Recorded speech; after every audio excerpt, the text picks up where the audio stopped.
Year.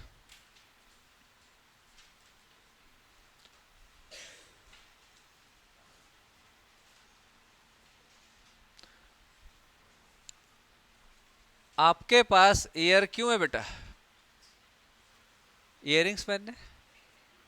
Year क्यों है आपके पास?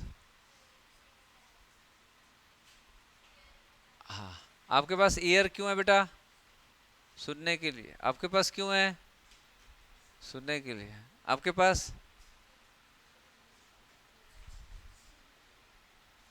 बस। The main function of year is,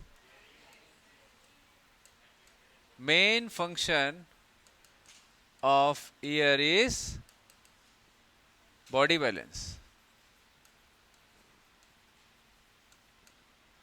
and also hearing. तो मेन जब हमारा ईयर बना था तो वो बॉडी बैलेंस करने के लिए बना था, इक्विलिब्रियम मेंटेन करने के लिए बना है। एक्चुअल में ईयर का ओरिजिन जो है वो इक्विलिब्रियम मेंटेन करने के लिए है, ठीक है। सेकेंडरी फंक्शन इसका हियरिंग है, क्योंकि कान जो है वो इनवर्टिब्रेट से बन गए थे। मतलब स्टेटोसिस्ट पढ़े हो आप लोग? इनवर्टिब्रेट्स में स्टेटोसिस्ट पढ़ते हैं ना। स्टेटोसिस्ट क्या होता है? Balancing organ. याद आ रहा है? एनिमल किंगडम में पढ़े हो स्टेटोसिस्ट, तो वो क्या है? Balancing organ. स्टेटो मतलब बैलेंस। तो स्टेटोसिस्ट ये क्या है बेटा? ये ईयर लाइक स्ट्रक्चर है, ईयर लाइक ऑर्गन है जो बॉडी बैलेंस के लिए बना था।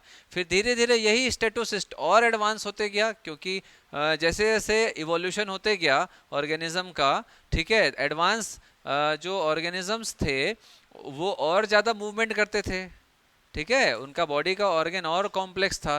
तो धीरे धीरे ये ऑर्गन और डेवलप होते गया और वर्टिब्रेट्स में आते आते वो इंटरनल ईयर्स बना, जो कि बॉडी बैलेंस के लिए मेनली रिस्पॉन्सिबल था। तो इंटरनल ईयर। तो जनरली अगर अपन देखें तो एनिमल किंगडम कौन कौन पढ़ा है यहाँ पर क्लास में? हाथ उठाओ। आप लोग ऐसे ऐसे धीरे से क्यों उठाते हो? पढ़े हो ना? हाँ तो चल बता बेटा कि जो एक्सटर्नल ईयर होता है वो मेनली आपको किस में दिखता है? Characteristic feature of pinna. Pinna is a characteristic feature of कौन सा एनिमल? मैमल्स। तो आप एक्सटर्नल ईयर जो पिन्ना के द्वारा रिप्रेजेंट होता है, ठीक है, वो आपको मैमल्स में मिलेगा, ठीक। उससे पहले अगर आप देखोगे तो टिम्पेनम रिप्रेजेंट्स ईयर। किसमें किसमें ऐसा होता है?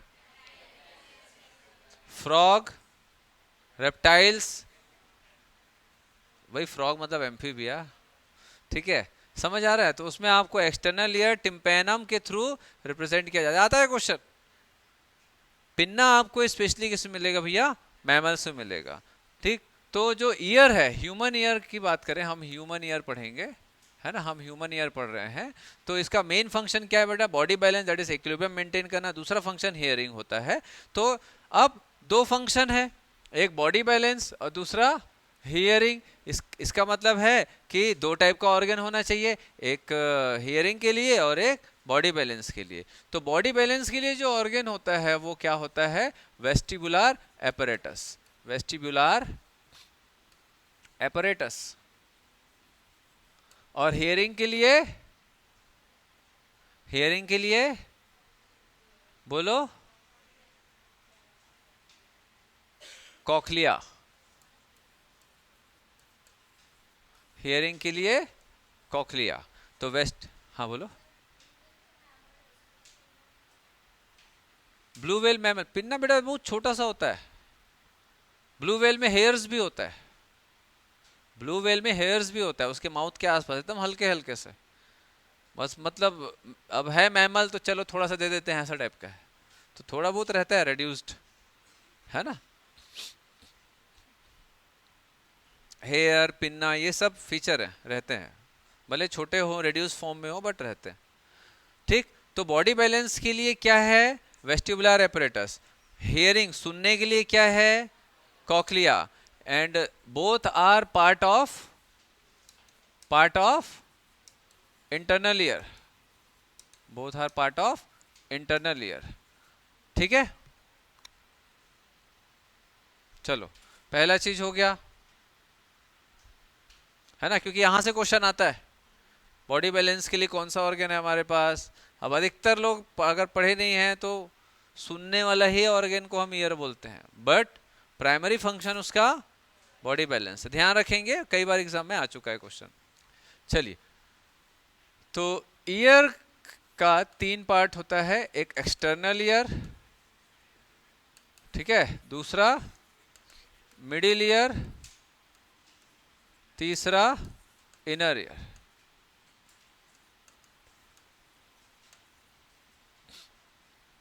ठीक, छोटा सा डायग्राम देखते हैं.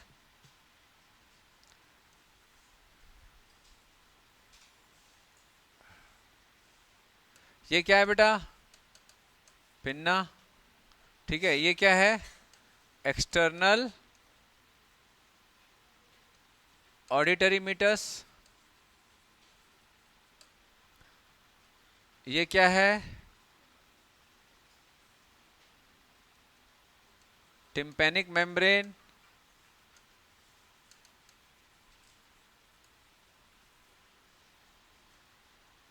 ये क्या है?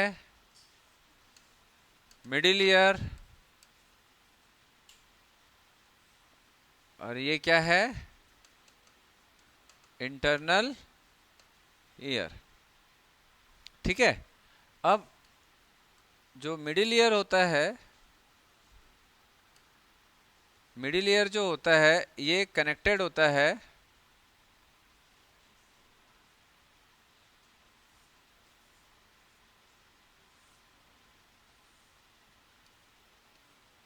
माउथ से बाय यूस्टेकियन ट्यूब. ठीक है, यूस्टेकियन ट्यूब.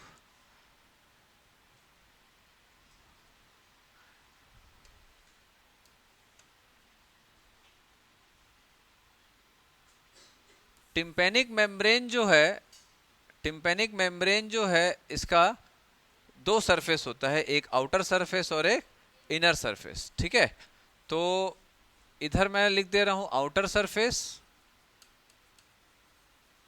और ये इनर सरफेस. आउटर सरफेस जो रहता है ये कनेक्टिव टिश्यू का बना हुआ रहता है और inner surface is made of mucus membrane. ठीक है, तो ये टिम्पैनिक मेम्ब्रेन का 2 सरफेस हो गया. बाहर की तरफ, बाहर कौन सा भैया? ये आउटर है बेटा, इधर देखो, ये आउटर है और ये इनर है. ठीक, तो outer surface is hard connective tissue, fibrous connective tissue से बना हुआ रहता है, and inner surface is made by mucus membrane.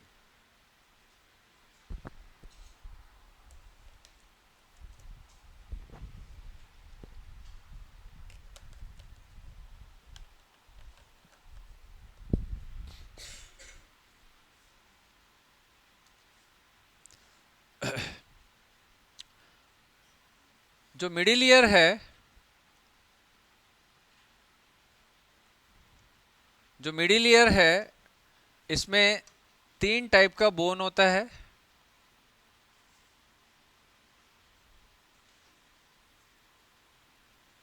Malleus,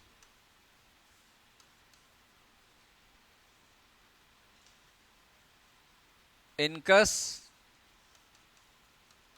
अब मैं इसका प्रॉपर शेप नहीं बना रहा हूं, ठीक है, एंड स्टेपिस.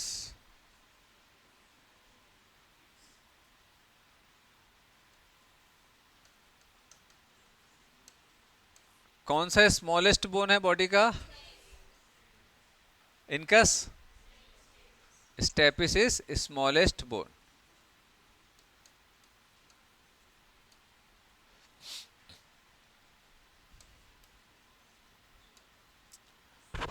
मैलियस और इनकस के बीच में जॉइंट होता है,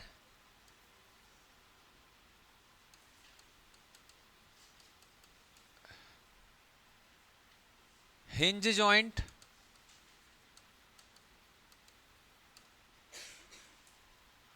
ठीक है, और इनकस और स्टेपिस के बीच में जो जॉइंट होता है, बॉल एंड सॉकेट जॉइंट।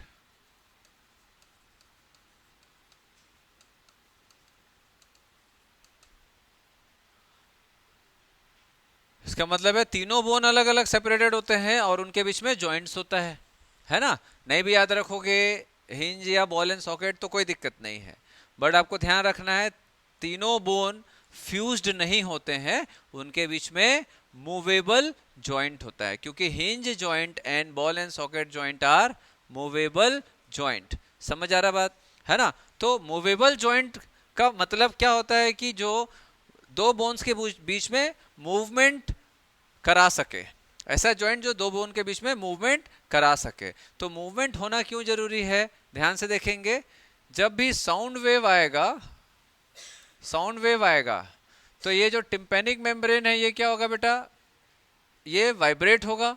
अगर ये वाइब्रेट होगा तो ये इसका ट्रांसमिशन कहाँ जाएगा, वाइब्रेशन मैलियस में। मैलियस और इनकस जुड़ा हुआ है, तो फिर जैसे मैलियस वाइब्रेट होगा, इधर देंगे, जैसे मैलियस वाइब्रेट होगा तो ये इनकस भी उसमें ट्रांसमिशन जाएगा, वाइब्रेशन, ये जाएगा, मूवमेंट हुआ, जैसे ये टकराया, जैसे ये मान के चलो ये ऐसा टकराया, ये टकराया तो ये इसको धक्का देगा, ऐसा ऐसा धक्का देगा तो क्या होगा, ये हिलेगा, जैसे ये हिलेगा फिर इसके ऊपर क्या है, स्टेपिस है। फिर ये स्टेपिस किससे जुड़ा हुआ है, Oval window, Oval window of internal ear. तो ओवल विंडो भी क्या एक मेम्ब्रेनस कवरिंग होती है इंटरनल ईयर के बाहर। समझ आ रहा है। तो अब इधर ध्यान से समझेंगे, जैसे ही साउंड वेव आया किसको वाइब्रेट करवाया, जैसे आप लोग देखते हो ना बेटा डीजे वीजे बजता है, तो कई बार मैं शर्ट पहने रहता हूँ तो शर्ट ऐसा ऐसा होता है, देखो यार, पानी ऐसा ऐसा वाइब्रेट होता है, जैसे देखियो ना एकदम फुल साउंड में बजाते हैं डीजे, जाता है कोई जुलूस वुलूस तो ठीक है, पूरा वाइब्रेट होता है, मतलब साउंड किसी को क्या कर रहा है, प्रेस कर रहा है कोई। समझ आ रहा है। तो जैसे ही ये वाइब्रेट हुआ, मैलियस इनकस स्टेपिस, और ये स्टेपिस इस वाइब्रेशन को ट्रांसमिट करेगा ओवल विंडो में। ओवल विंडो वाइब्रेट हुआ और इससे जुड़ा हुआ रहता है फ्लूइड, जिसको मैं आगे बताऊंगा, ठीक है। तो ये फ्लूइड में फिर वाइब्रेशन जाएगा, जिसके कारण हम सुन पाते हैं, ठीक है। अभी हम सुनने वाला ही काम देखेंगे, बॉडी बैलेंसिंग वाला नहीं देखेंगे, वो बाद में देखेंगे। क्लियर है इतना। तो एक्सटर्नल ईयर का समझ आ गया। अब यहाँ पर बहुत सारे हेयर्स रहते हैं, देखे होगे आप लोग, और सिरुमिनस ग्लैंड होता है, वैक्स ग्लैंड होता है, मालूम है ना, वैक्स निकलता है ना। और यहाँ पर हेयर्स होते हैं जो बहुत ही सेंसरी होते हैं, सेंसरी इन्फॉर्मेशन, कुछ भी ऐसे हल्का सा डाले तो अपन फिर ऐसा ऐसा चालू कर देते हैं, होता है। कई लोगों का बाहर तक हेयर रहता है, देखो यहाँ तक भी रहता है ऐसा, ठीक है। थोड़ा से जो ओल्ड एज होते हैं, थोड़ा जैसे जैसे एज बढ़ते जाती है आता है, जैसे मान के चलो कि किसी घर में पिताजी या दादाजी का है, अगर इसको हाइपरट्राइकोसिस बोलते हैं, अगर पिताजी या दादाजी के में अगर आप ईयर पिन्ना पे अगर हेयर देख रहे हो, तो मान के चलो कि एक एज के बाद आपके ईयर पिन्ना में भी हेयर आएगा, ठीक है। बॉयज का भैया, गर्ल्स का नहीं, एकदम डर ऐसा क्या, छी कितना गंदा लगेगा सर, ठीक है। तो बॉयज का आएगा, क्योंकि इसके लिए जो जीन्स होते हैं वो वाई क्रोमोसोम में लोकेटेड होते हैं। समझ आ रहा है, ठीक है। तो ये मेल टू मेल ट्रांसफर होता है, फीमेल्स में नहीं जाएगा। अच्छा है, अच्छा है भाई, नहीं कितना बड़ा मुश्किल हो जाता ना यहाँ वैक्सिंग करना, तो कितना दिक्कत वाली बात है। कान में वैक्स डाले एकदम सारा, खींच खींच खींच, अरे बहुत बड़ा दिक्कत हो जाता है। कुछ चीजें अच्छा है ऊपर वाले ने, है ना। चलो हो गया। तो भैया अब यहाँ पर एक और चीज अपने को देखना है, क्या,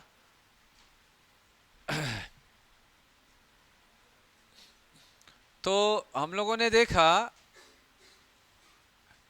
कि ये जो एयर जाता है तो बेटा यहाँ पर क्या होगा, एयर का प्रेशर भर जाएगा, तो यूस्टेकियन ट्यूब से वो माउथ के द्वारा एयर का प्रेशर रिलीज हो जाता है। हम लोग बता चुका हूं मैं आप लोग को पहले भी, ठीक। तो यूस्टेकियन ट्यूब का क्या काम है,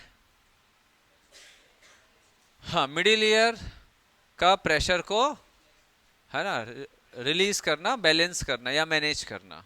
क्लियर है।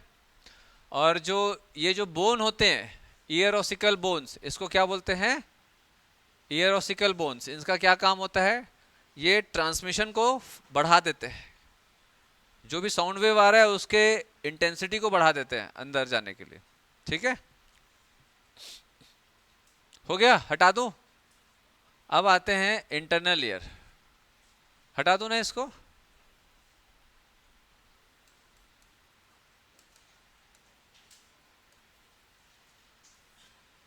थोड़ा सा 15 मिनट ज़्यादा लूँगा, इंटरनल ईयर कंप्लीट करना है। ठीक है, सब्र के साथ बैठेंगे। Internal ear is made bye 2 types of labyrinth. Internal ear में 2 टाइप का लेब्रिंथ होता है, एक बोनी लेब्रिंथ और मेम्ब्रेनस लेब्रिंथ।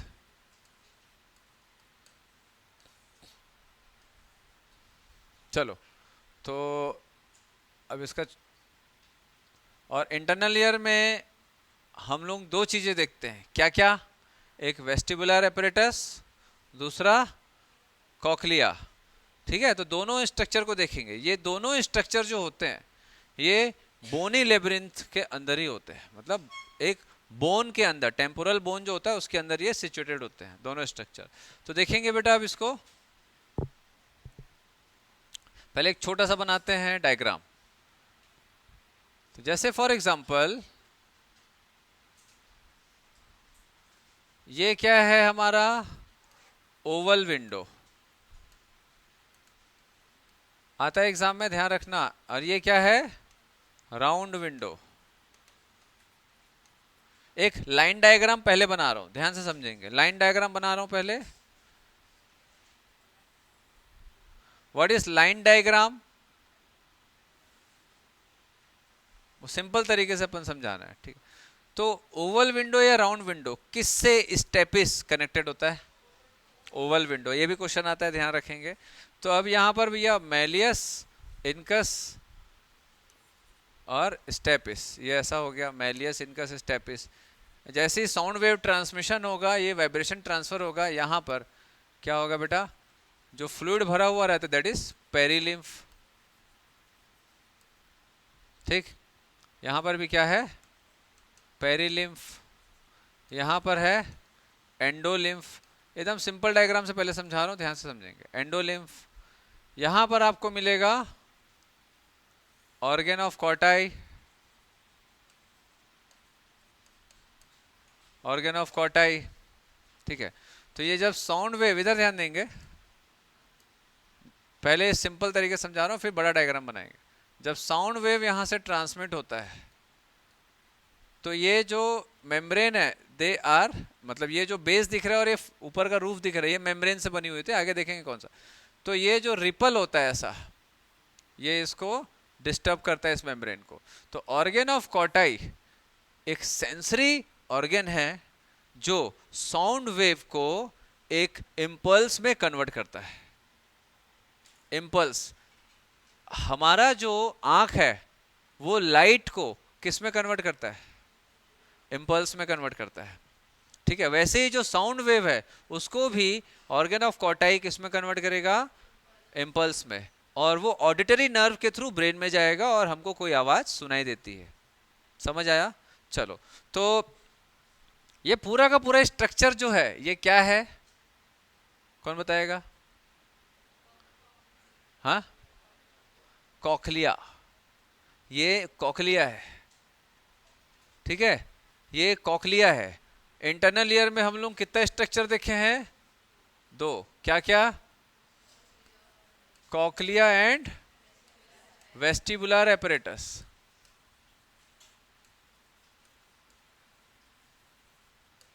चलिए हटा दो इसको। चलो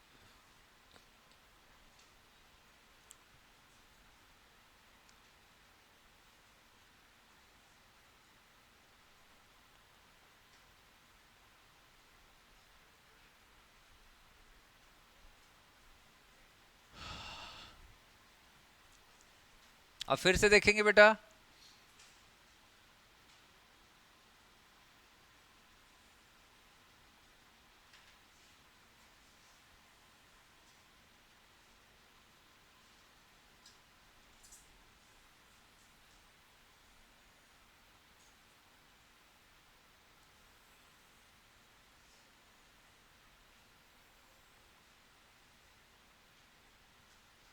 पहले डायग्राम को देख लो, समझना है। ये डायग्राम आपके में नहीं है, इसको समझने के लिए बना रहा हूं, इसको ध्यान से समझ लो पहले।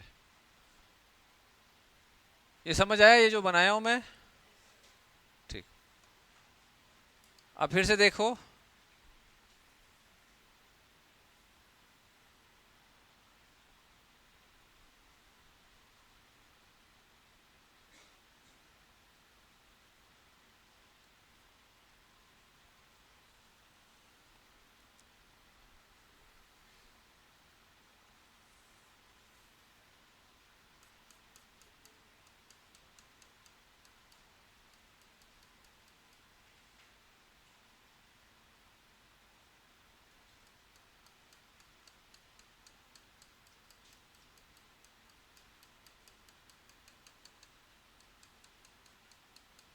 बस ध्यान से देखते जाओ, समझने के लिए है ये, नहीं भी बनाओगे तो चलेगा।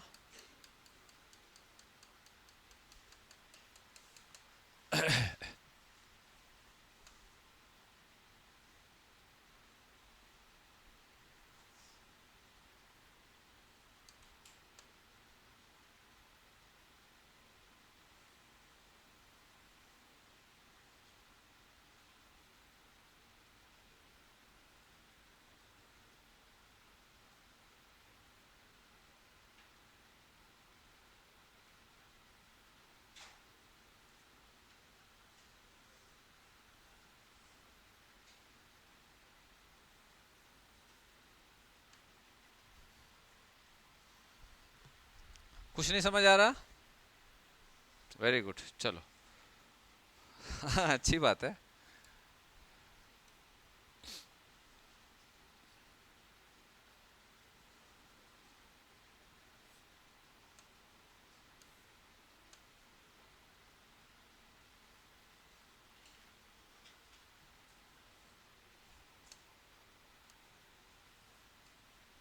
ऐसा ये पूरा रहेगा यहाँ पर बेस में, ठीक है, यहाँ तक। अब इधर देखेंगे, इसको मैं यहाँ से ऐसा कट कर रहा हूँ, ये वाले हिस्से को, ये वाले हिस्से को ऐसा कट करके मैं यहाँ पर दिखाऊंगा।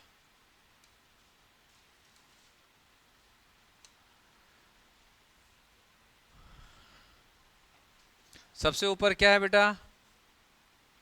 ये एक ऐसा लाइन है, ठीक। देखिए ध्यान से देखते जाएंगे। फिर उसके बाद इसके ऊपर क्या है? ये ऐसा स्ट्रक्चर है, इसके नीचे एक ऐसा स्ट्रक्चर है, ठीक है। देन बीच में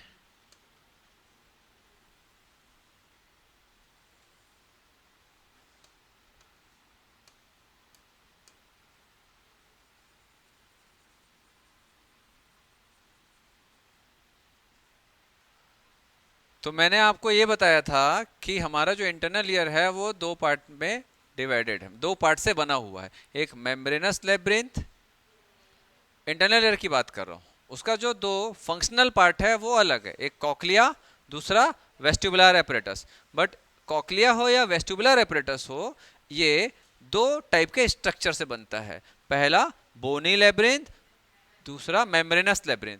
तो बोनी लेब्रिंथ का मतलब होता है एक बोनी स्ट्रक्चर, मेम्ब्रेनस लेब्रिंथ का मतलब होता है मेम्ब्रेनस स्ट्रक्चर। अब membranous structure is covered by bony structure. ध्यान से देखेंगे, ये जो स्ट्रक्चर है इट इज बोन, और ये जो ये जो स्ट्रक्चर है इट इज मेम्ब्रेन, ध्यान से देखेंगे। और ये जो स्ट्रक्चर है इट इज ऑर्गन ऑफ कॉटाई। कैसे? तो जब आप इसको ऐसा काटते हो क्रॉस सेक्शन व्यू, इसका जो क्रॉस सेक्शन व्यू देखते हो, ठीक है, इसको ऐसे काट दिए बेटा, यहां से हम लोगों ने काट दिया। काटने के बाद ये जो स्ट्रक्चर ऐसा है, इधर ध्यान देंगे, काटने के बाद आप ऐसा देखोगे, देखोगे तो इसको हम जब ऐसा देखें, ये ऐसा कटा हुआ है, ध्यान देंगे, ये ऐसा एक ट्यूबलाइक स्ट्रक्चर दिख रहा है पूरा ऐसा राउंडेड, स्नेल के जैसा, स्नेल का जो शेल होता है वैसा दिख रहा है ना ऐसा, ठीक है। तो ये पूरा राउंडेड स्ट्रक्चर ऐसा है। तो ये जो राउंडेड स्ट्रक्चर को जब मैंने ऐसा काटा, काटने के बाद जब मैं इसको ऐसा दिखाऊंगा तो मुझे क्या दिखेगा,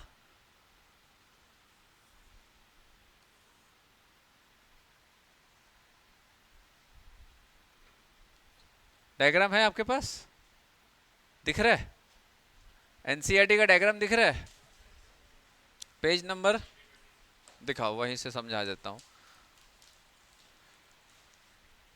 पेज नंबर 326 ये दिख रहा है बेटा आप लोगों को।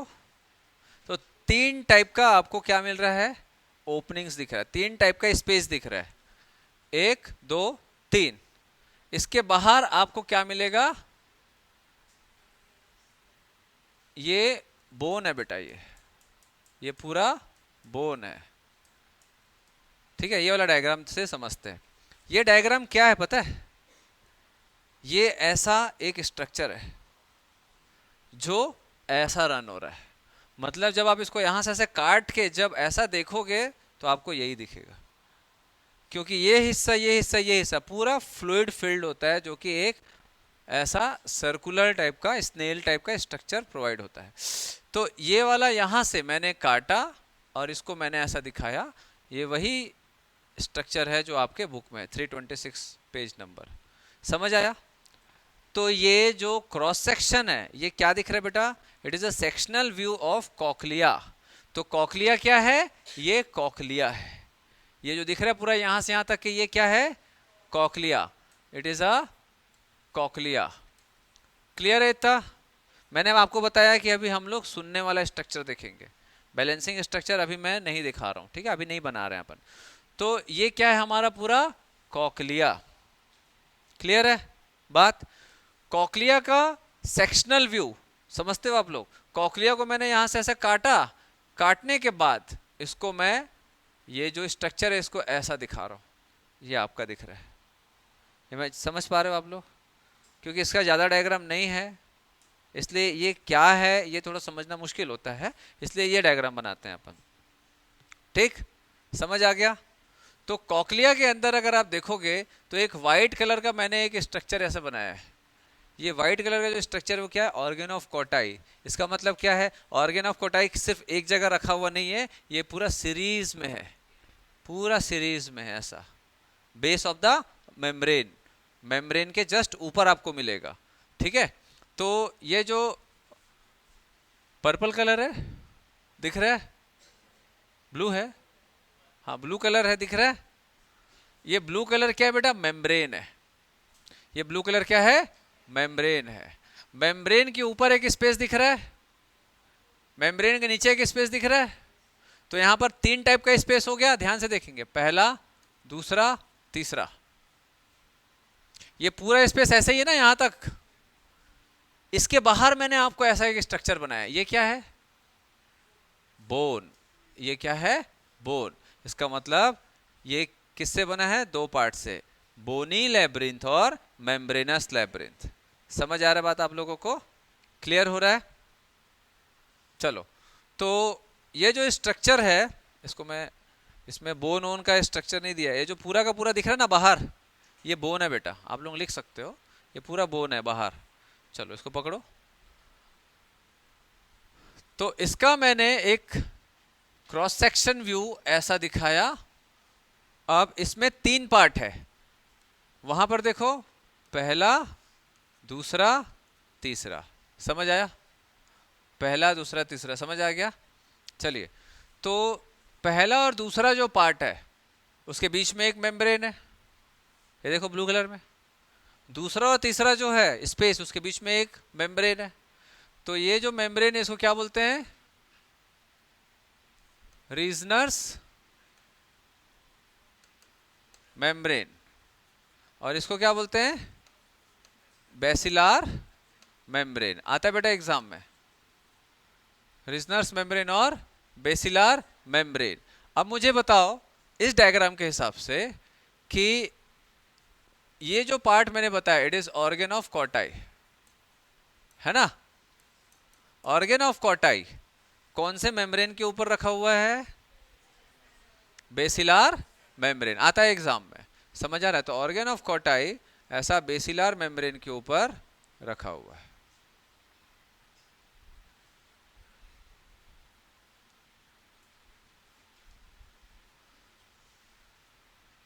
ठीक, चलो अब फिर से एक और क्वेश्चन आता है कि भैया पहला दूसरा तीसरा में कौन सा टाइप का फ्लूइड होता है? तो यहां पर क्या रहेगा? पेरिलिम्फ। यहां पर पेरिलिम्फ, यहां पर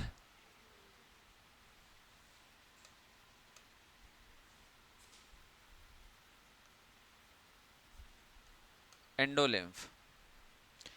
पिक्चर बन रहा है दिमाग में? क्योंकि अभी मैं इसी डायग्राम में एक और स्ट्रक्चर बनाऊंगा, दैट इज वेस्टिबुल। ठीक है, वेस्टिबुलर एपरेटस। एक और स्ट्रक्चर बनाएंगे अपन, वेस्टिबुलर एपरेटस।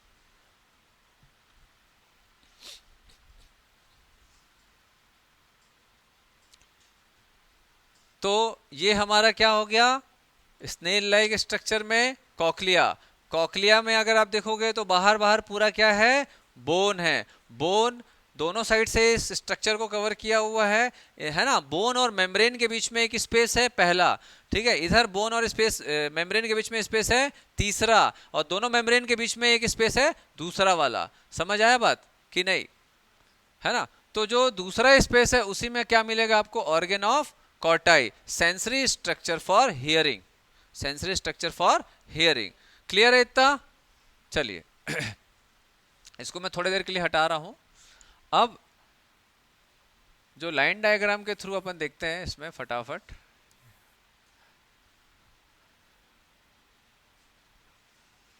ये हमारा हो गया बेसिलार मेम्ब्रेन और ये रीजनर्स मेम्ब्रेन।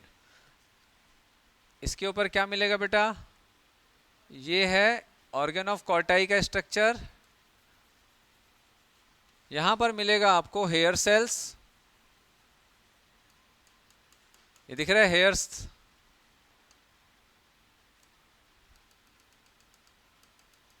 ये हेयर लाइक स्ट्रक्चर दिख रहा है, ठीक है, हेयर लाइक स्ट्रक्चर दिख रहा है। अब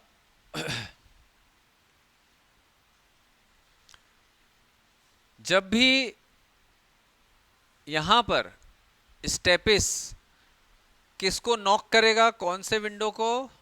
ओवल विंडो। ओवल विंडो में, ओवल विंडो जो है बेटा वो यहां पर कनेक्टेड होता है और यहां पर राउंड विंडो। ध्यान से समझना, ध्यान से समझना। अब ओवल विंडो है ये, जैसे ही स्टेपिस इससे टकराएगा यहां पर क्या भरा हुआ है? फ्लूइड। कौन सा? पेरिलिम्फ भरा हुआ है पहले और तीसरे में, पेरिलिम्फ। पेरिलिम्फ में क्या होगा बेटा? एक रिपल प्रोड्यूस होगा एक। समझ आ रहा है? पेरिलिम्फ में तो ये जो रिपल है ये पूरा ऐसे घूम के आएगा। कहां तक आएगा? यहां तक आएगा, आएगा। पेरिलिम्फ ऐसा जा रहा है बेटा यहां से पूरा घूम के, फिर ये हमारा जो मेम्ब्रेन है उसको क्या करेगा? यहां पर रिपल प्रोड्यूस होगा, यहां रिपल प्रोड्यूस होगा पेरिलिम्फ में। पेरिलिम्फ में रिपल, रिपल समझते हो? एक वेव। ये समझ पा रहे हो आप? इमेजिन कर पा रहे हो कि नहीं कर पा रहे हो? तो जैसे ही ये स्ट्रक्चर स्टेपिस बोन इससे टकराएगा यहां पर एक वेव जनरेट होगा और वो जो वेव है वो बेसिलर मेम्ब्रेन से टकराएगा।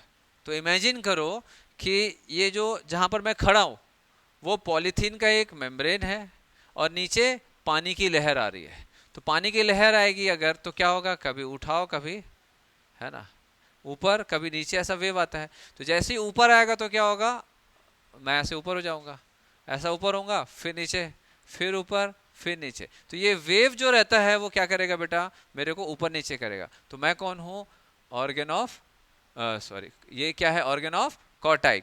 ऑर्गन ऑफ कॉटाई में दो स्ट्रक्चर्स हम देखते हैं, क्या, एक तो हो गया हमारा हेयर सेल्स, ठीक है, और ये दूसरा है हमारा टेक्टोरियल मेम्ब्रेन। कौन सा membrane, tectorial membrane. Hair cells जो होते हैं वो जुड़े हुए रहते हैं सेंसरी न्यूरॉन से। कौन सा, ऑडिटरी नर्व के सेंसरी न्यूरॉन से। चलो यहां देखेंगे, ये क्या है, हेयर सेल्स, ये क्या है, टेक्टोरियल, यहां से क्वेश्चन आता है, मेम्ब्रेन, ठीक। और इन हेयर सेल से जुड़े हुए रहते हैं क्या, ये क्या है, sensory nerve, that is auditory nerve. अब ध्यान से देखो, यहां पर अगर वेव आएगा ऐसा, तो ये ऑर्गन ऑफ कॉटाई क्या होगा बेटा, ऊपर नीचे होगा। ऑर्गन ऑफ कॉटाई यहां पर जैसे लहर आएगा तो इसको ऊपर नीचे करेगा। इसके ऊपर क्या है, टेक्टोरियल मेम्ब्रेन, मेरे हेड के ऊपर क्या है, हेयर्स। तो ऐसी हेयर ऐसा खड़े खड़े रहते हैं, और टेक्टोरियल मेम्ब्रेन जस्ट उसके ऊपर, जैसे मेरा हेयर है, टेक्टोरियल मेम्ब्रेन, जैसे ही देखो ये स्टेबल है लेकिन ये तो मूव कर सकता है। तो जैसे ही वेव आता है ये ऐसा टकराएगा, जैसे ही टकराएगा तो क्या होगा बेटा, मेरे हेयर सेल्स में ये टकराया, कौन, टेक्टोरियल मेम्ब्रेन, ये टेक्टोरियल मेम्ब्रेन टकराया ऐसा हेयर सेल्स में। तो ये जो हेयर सेल्स जो रहते हैं ये सेंसरी न्यूरॉन से कनेक्टेड होते हैं। जैसे ही हेयर सेल्स इस टेक्टोरियल मेम्ब्रेन के कांटेक्ट में आएगा, क्या होगा, एक इम्पल्स जनरेट होगा। Sensory cells that is hair cells जो होते हैं वो एक इम्पल्स जनरेट करेगा, और कहाँ भेजेगा, ऑडिटरी नर्व में। और ऑडिटरी नर्व उस इम्पल्स को क्या करेगा बेटा, प्रेडिक्ट करेगा कि भैया ये आवाज़ किसकी है, अकॉर्डिंग टू मेमोरी, लड़का है, लड़की है, चिड़िया का आवाज़ है, आदमी का आवाज़ है। समझ आ रहा है। तो इसमें क्या क्या क्वेश्चन आता है, ये स्ट्रक्चर क्या है, ये स्ट्रक्चर किसका क्रॉस सेक्शन है, कॉकलिया। ये किसका है क्रॉस सेक्शन, कॉकलिया। समझ आ रहा है। कॉकलिया में दो पार्ट है, बाहर आपको क्या मिलेगा, बोनी लेब्रिंथ, समझ आ गया, अंदर मेम्ब्रेनस लेब्रिंथ।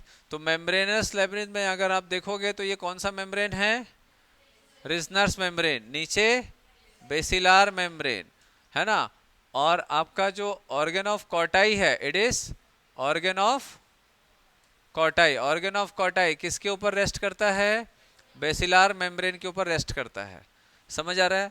हम कैसे सुनते हैं, ऑर्गन ऑफ कॉटाई का दो इंपॉर्टेंट स्ट्रक्चर, पहला हेयर सेल्स, दूसरा टेक्टोरियल मेम्ब्रेन। तो जैसे ही यहाँ पर वेव आएगा, ये ऑर्गन ऑफ कॉटाई के जो हेयर सेल्स है किससे टकराएगा, टेक्टोरियल मेम्ब्रेन। और हेयर सेल से जुड़े हुए जो सेंसरी न्यूरॉन्स होते हैं वो सिग्नल जनरेट करके ऑडिटरी नर्व को भेज देंगे। क्लियर है बात इतना, ठीक है।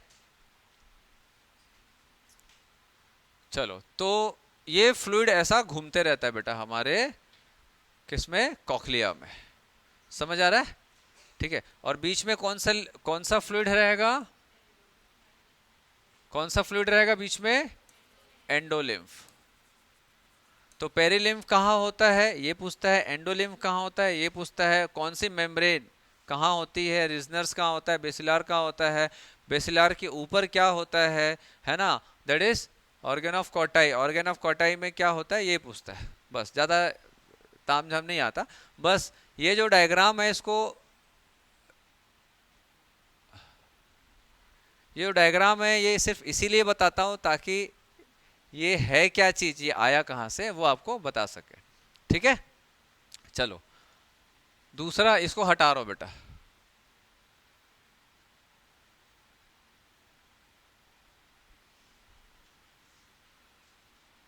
अब दूसरा पार्ट क्या है ईयर का, दूसरा पार्ट क्या है ईयर का, बोलो, वेस्टिबुलर एपरेटस।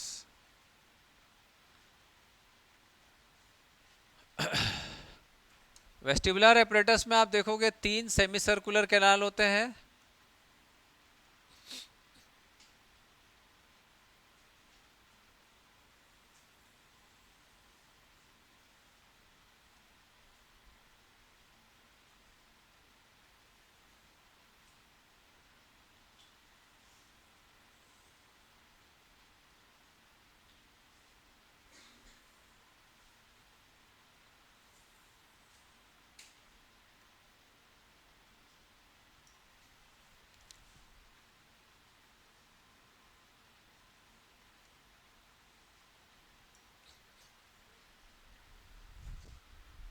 ये वाला डायग्राम नहीं है ना, चलो अब इधर ध्यान देंगे बेटा। ये क्या है, ये 3 सेमी सर्कुलर कैनाल, और ये क्या है, वेस्टिब्यूल। दो चीज देख ली हम लोगों ने, क्या, 3 सेमी सर्कुलर कैनाल और वेस्टिब्यूल। तो वेस्टिब्यूल और 3 सेमी सर्कुलर कैनाल मिलकर के बनाता है वेस्टिबुलर एपरेटस।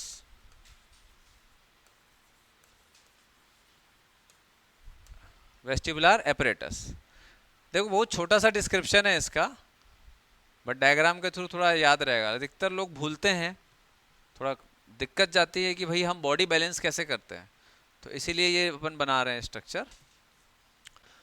तो वेस्टिबुलर एपरेटस में 2 पार्ट हो गया, क्या, पहला वेस्टिब्यूल, दूसरा 3 semi circular canal, not circular, semi circular, देख रहे हो ना यहाँ से, ये सेमी सर्कुलर है, ये भी सेमी सर्कुलर, 2, ये तीसरा। क्लियर है बेटा इतना, चलो। देन उसके बाद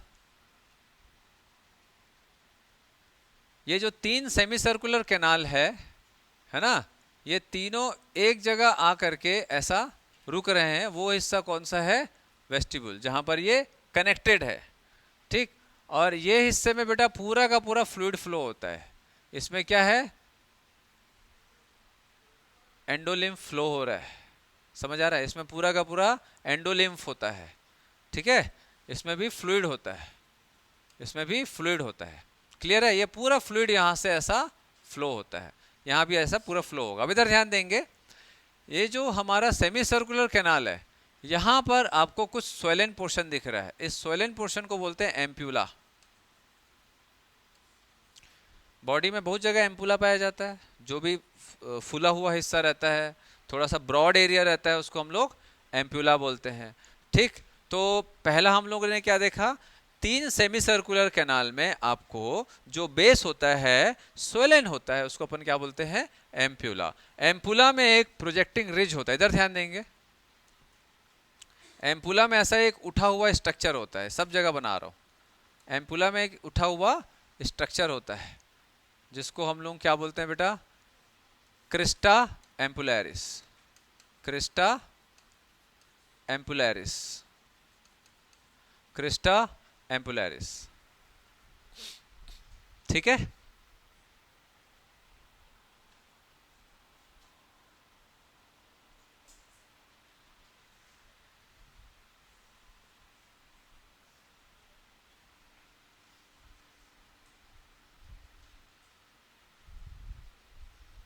और वेस्टिब्यूल में आपको क्या मिलेगा, एक ऐसा प्रोजेक्टिंग स्ट्रक्चर जिसको क्या बोलते हैं, मैक्यूला,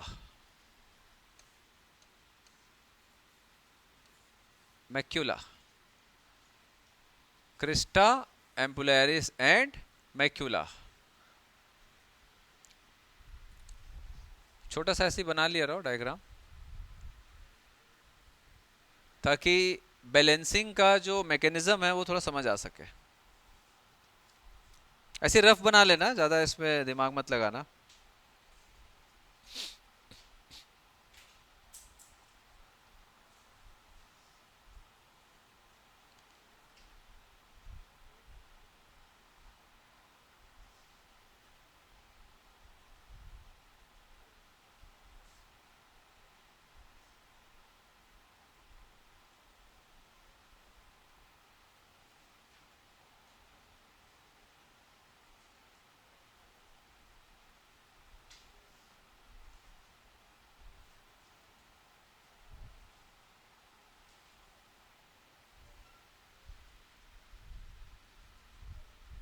हो गया, हो गया। अब इधर ध्यान देंगे, जो मैक्यूला है ये दो टाइप के स्ट्रक्चर के अंदर पाया जाता है, जिसको बोलते हैं सेक्यूल एंड यूट्रिकल। ये नाम आता है। सेक्यूल एंड यूट्रिकल कहाँ पाया जाता है? तो सेक्यूल एंड यूट्रिकल ओटोलिथ ऑर्गन है जो वेस्टिब्यूल वाले रीजन में पाया जाता है। सेक्यूल एंड यूट्रिकल, सेक्यूल एंड यूट्रिकल कहाँ पाया जाता है? ओटोलिथ ऑर्गन है जो वेस्टिब्यूल वाले पार्ट में पाया जाता है। ठीक है, इधर ध्यान दो पहले, इधर देखो, बाद में लिखते रहना। तो सेक्यूल एंड यूट्रिकल एक स्ट्रक्चर है जो कि वेस्टिब्यूल वाले पार्ट में पाया जाता है, जिसके अंदर एक प्रोजेक्टिंग सेंसरी स्ट्रक्चर पाया जाता है। सेक्यूल एंड यूट्रिकल के अंदर एक प्रोजेक्टिंग सेंसरी स्ट्रक्चर पाया जाता है जो इस फ्लूइड के मूवमेंट को डिटेक्ट करता है। तो ये जो सेक्यूल एंड यूट्रिकल के अंदर जो मैक्यूला होता है, ये इस फ्लूइड के मूवमेंट को डिटेक्ट करता है, क्योंकि ये सेंसरी स्ट्रक्चर है। दूसरा, अगर आप देखोगे सेमी सर्कुलर कैनाल के जो बेस में जो स्वेलन पोर्शन होता है, उसमें क्या पाया जाता है? Projecting crista ampullaris. Crista ampullaris भी एक सेंसरी स्ट्रक्चर होता है जो इस फ्लूइड के मूवमेंट को डिटेक्ट करता है। तो फ्लूइड कहाँ से कहाँ जाता है? इधर देखो, ये पूरा का पूरा इंटरनल ईयर में फ्लो होता है बेटा, पूरा फ्लूइड। तो ये फ्लूइड यहाँ से भी यहाँ फ्लो हो रहा है, और ये फ्लूइड इसके अंदर भी जाएगा, इसके अंदर भी घूमेगा, ऐसा घूमते रहेगा, और यहाँ से यहाँ ऐसा घूमते रहता है। ऐसा समझ आ रहा है? ये पूरा फ्लूइड घूमता रहेगा, यहाँ घूमेगा, यहाँ घूमेगा। समझ आ रहा बात आप लोगों को? तो ये फ्लूइड जब मूव करता है तो यहाँ पर एक क्या स्ट्रक्चर है भैया? Crista ampullaris. और यहाँ पर कौन सा स्ट्रक्चर है? मैक्यूला। तो crista ampullaris and macula are sensory structure, sensory structure for body balance.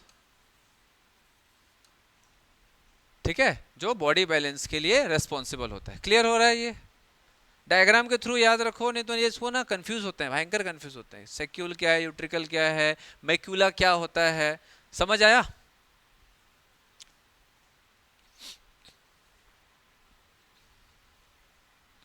तो ध्यान रखेंगे, macula and crista both are sensory structure for body balance.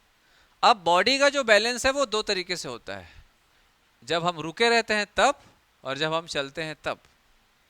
समझ आ रहा है भाई? जैसे हम लोग रुके हुए हैं, तो अगर मैं थोड़ा सा ऐसे झुकूंगा तो क्या होगा बेटा? ये फ्लूइड, ये जो फ्लूइड है वो एक साइड ऐसा मूव होगा। तो एक साइड ऐसा मूव होगा तो मेरे ब्रेन को सिग्नल जाएगा कि भैया ये एक साइड झुक रहा है लेकिन रुका हुआ है। तो इसके लिए जो सिग्नल होता है स्टैटिक बैलेंस के लिए, मतलब मैं देखो रुका हुआ हूं लेकिन बैलेंस कर पा रहा हूं बॉडी को, तो स्टैटिक बैलेंस जो रहता है वो मैक्यूला के थ्रू होता है। तो मैक्यूला क्या करता है? जब हम रुके रहते हैं तो हमारा जो पोस्चर है, सीधा बैठना है, आगे झुकना है और बैलेंस करना है, पीछे हो गए तो बैलेंस करना है, लेफ्ट में बैलेंस करना है, राइट में बैलेंस करना है। स्टैटिक बैलेंस को मेंटेन कौन करता है? मैक्यूला। जब हम चलते हैं तो चलते समय भी बॉडी को बैलेंस करना पड़ता है, तो वो क्रिस्टा एम्पुलैरिस ये काम करता है। ठीक है, वहाँ सेंसरी रिसेप्टर। जैसे ही चलते हैं तो फ्लूइड का मूवमेंट होता है सेमी सर्कुलर कैनाल्स में। जैसे ही हम चलते हैं फ्लूइड का मूवमेंट होता है सेमी सर्कुलर कैनाल्स में। उसके हिसाब से पता लगाया जाता है कि हम किस तरीके से चल रहे हैं और बॉडी को कैसे बैलेंस्ड होकर के बॉडी को चलाना है। ठीक है, क्लियर हो रहा है? तो एक छोटा सा देखते हैं इसमें कि ये पूरा का पूरा स्ट्रक्चर क्या है भैया? Internal ear. इंटरनल ईयर में दो पार्ट है, वेस्टिबुलर एपरेटस, दूसरा कॉक्लिया। कॉक्लिया में क्या देखेंगे? ये पूरा का पूरा स्ट्रक्चर बोनी लेब्रिंथ और मेम्ब्रेनस लेब्रिंथ। इसमें भी बेटा मैंने, देख रहे हो आप लोग, इसमें भी मैंने बोन बनाया है, ये पूरा बोन से कवर्ड होता है ऐसा। ठीक है, ये पूरा बोन से कवर्ड है। समझ आ रहा है? बोनी लेब्रिंथ और मेम्ब्रेनस लेब्रिंथ। ठीक, तो कितना आपका स्पेस है? 3 स्पेस दिख रहा है। 2 मेम्ब्रेन के द्वारा इस बोनी लेब्रिंथ को मेम्ब्रेनस लेब्रिंथ के द्वारा कवर किया गया था। 2 टाइप का मेम्ब्रेन है, रिजनर्स और बेसिलार। बेसिलार में क्या मिलेगा आपको? ऑर्गन ऑफ कोटाई। ठीक है, ऑर्गन ऑफ कोटाई हम देख चुके हैं। कैसे सुनाई देता है ये हम देख चुके हैं।